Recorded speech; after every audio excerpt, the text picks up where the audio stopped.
Ted Cruz, he is now on a hot streak, at least when it comes to Iowa. The Texas senator, he's jumped to a 10-point lead over Donald Trump in that state. That's according to a brand new Bloomberg poll here, and it's also done by the Des Moines Register as well. This has caused Trump to, let's just say, not take it so well. Well, you look at the way he's dealt with the Senate, where he goes in there like a, frankly, like a little bit of a maniac. He'll never get anything done, and that's the problem with Ted. Well, for his part, Mr. Cruz having a little bit of fun with the whole thing. He sent out this following tweet. In honor of my friend Donald Trump and good-hearted maniacs everywhere, and he even attached the video of the song Maniac from Flashdance. But establishment Republicans, though, not laughing so much. They're worried that neither of these guys will be flashes in the pan.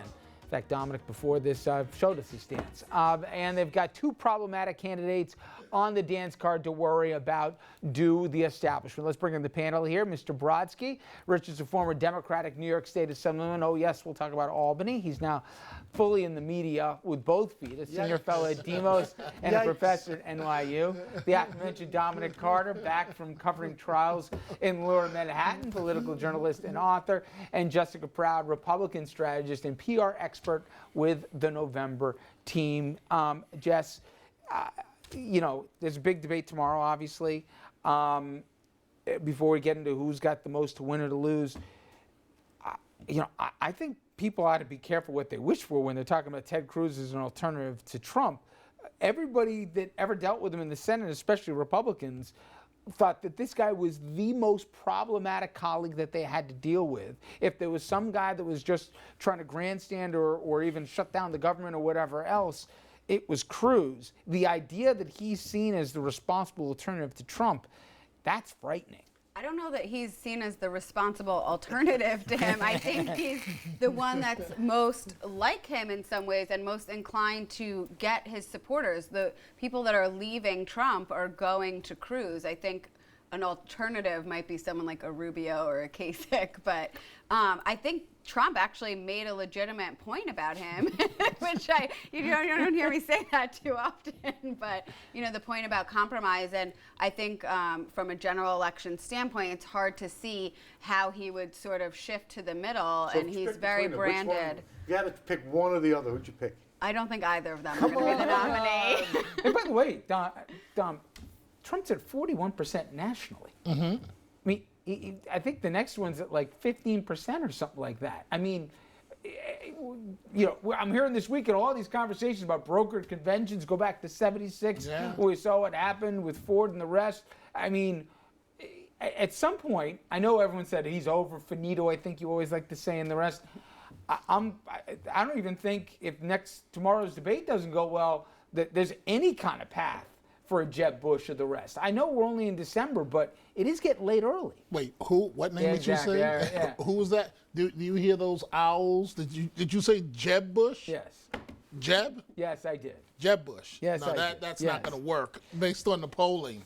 Ted Cruz. It's not going to work. He's not going to have staying power. Does not play well with others. I'll say basically what you didn't say. Everybody hates him. Yeah. Does not play well with others. He's not going to get the nomination, period. All right. Forecast what happens tomorrow night. They're all in Vegas at the debate. Nothing. And I mean that, literally.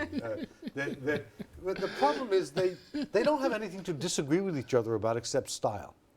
Well, there was a substantive issue in terms of Cruz takes a far less hawkish position. Yes, he wants to, what do you say, make it a parking lot of the rest. It's rearranging the deck chairs on the Titanic.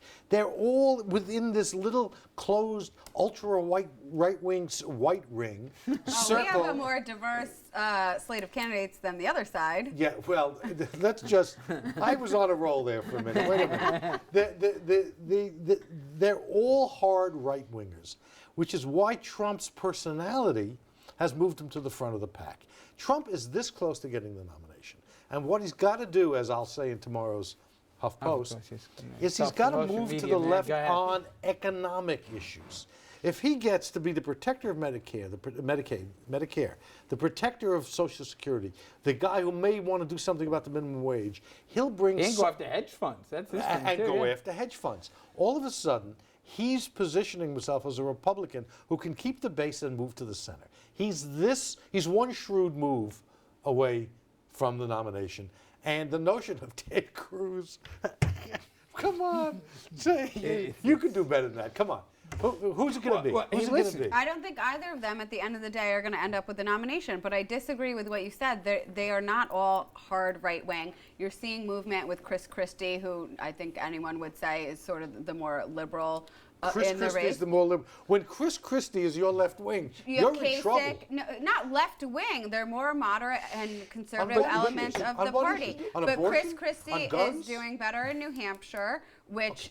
On what issues are they more moderate? The immigration, you have Rubio, that was part of the immigration compromise. There's a whole number of issues that they have differences of opinion on, Richard. I don't think they do. Just because they're not the Democrats' opinion doesn't mean there's not nuances. How much do you think it's real that we could see a brokered convention here? I don't think it'll come to that because I don't think the voters are going to have an appetite for that. I think you saw the kind of backlash that last week with some talks about that, and I think the voters feel very strongly that they want to be the ones to pick the candidate. Yep. But if we, I think whoever gets the closest is really going to be the one that ends up. It's a suicide mission because the losers in a brokered convention will bolt. You won't be able to heal those divisions.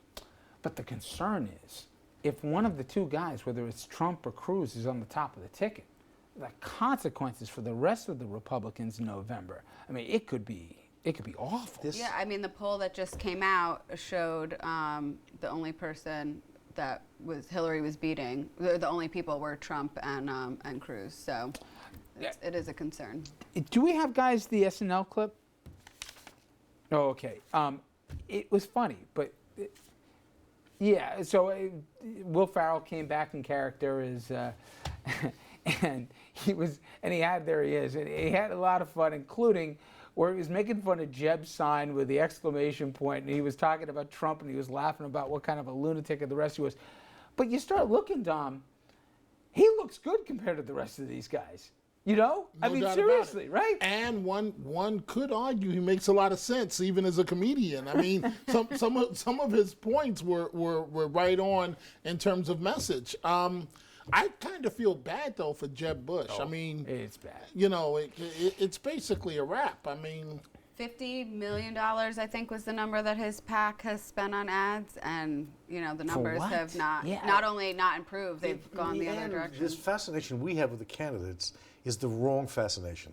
Look at the Republican primary electorate. They're hard, old, right-wing. Do you buy at all, Richard, the argument that these polls, they're really reflective of nothing, that don't believe him, because when it actually comes to caucus or primary day, it's going to be a whole different set of math? Karl Rove? No, I think it does sound like wishful thinking from the right, but they're just like, trust me, these numbers, they're not right. They could be off in the margins, but the basic truth is if you add Cruz, Trump, and Carson, you're in a solid majority of the Republican Party. All right. When we come back, we'll go from national to local. Shelley Silver and Dean Skelos, they're now convicted. So the question is, forget about them being locked up. Where does Pripahara go from here? He's now speaking out about his victories today. And does he have any other ominous messages for Albany lawmakers, like how his infamous line of "stay tuned" may play out?